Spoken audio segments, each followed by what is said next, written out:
Good morning, everybody. This is Tom, K1CXS. Today is a pretty big day for me. I'm putting up a tower, and on top of the tower, we're putting a hex beam. It's made by VHQHex. They're in Peterborough, New Hampshire. And the designer is Dave. He really put his heart and soul on this hex beam. I'm going to show it to you here in a minute. Very quality parts. It's built like a brick shit house. I live in the Northeast, so that's kind of important to me because we get a lot of ice storms and snowstorms and stuff like that, and it's just crazy stuff. So I'm going to turn it over here. It's going to be a little bit in the sun, but I'm going to turn over to the hex beam and just explain some of the stuff to you guys. Okay, so here we go. This is it. This is a VHQ hex beam.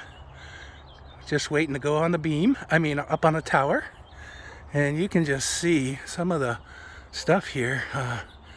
These are the supports, and then this here is a 12 gauge wire. This is a 20 element here, and it goes right down through, and you can see these cables are just made perfect, and everything is just thought out. And the only thing it doesn't come with this is the paint. You have to paint it, and you want to paint it for the UV protection. So you want to sand it down with like 100 grit paper and go from there. And then you have your separators. As you can see here, this is one of the separators here, and it goes all the way over to here. And I'm bringing you up to the front here. And this is the only problem I had with the beam was the support. These are the support cords. So the first one is pretty easy. It goes on the top here. Goes across to that. This is number 1. That's number 6. And then we go down here to the middle.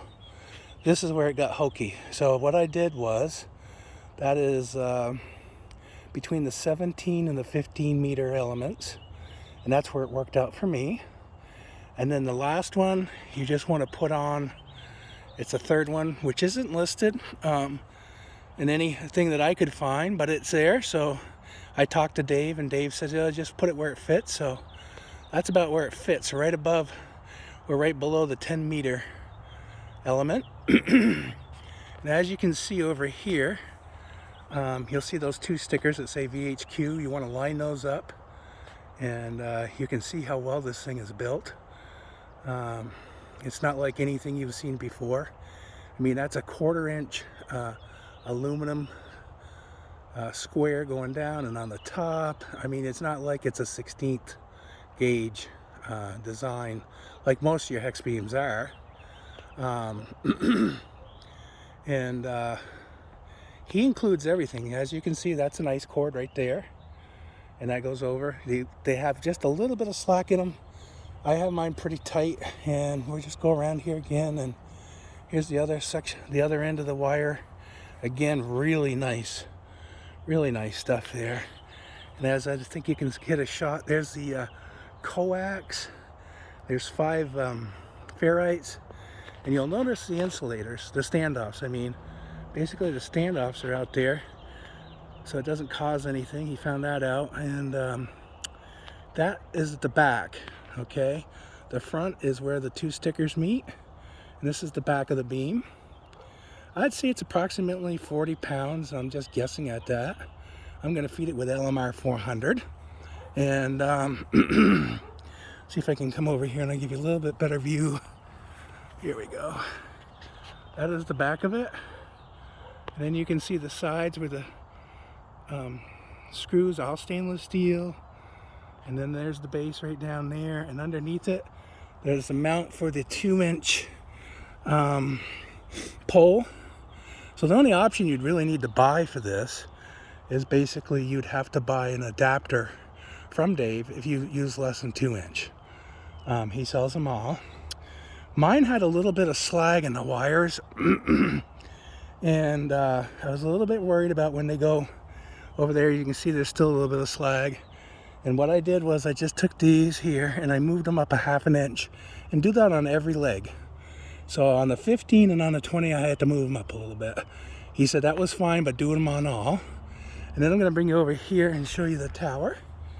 This is going to be the tower here. That's the top. It's still laying on the ground.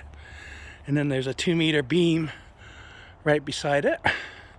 And of course, I put a little trolley on there in case I want to try some experimental antennas. And then this is the 25G. It goes up. There's only 20 feet on there right now. And then it'll have an additional top.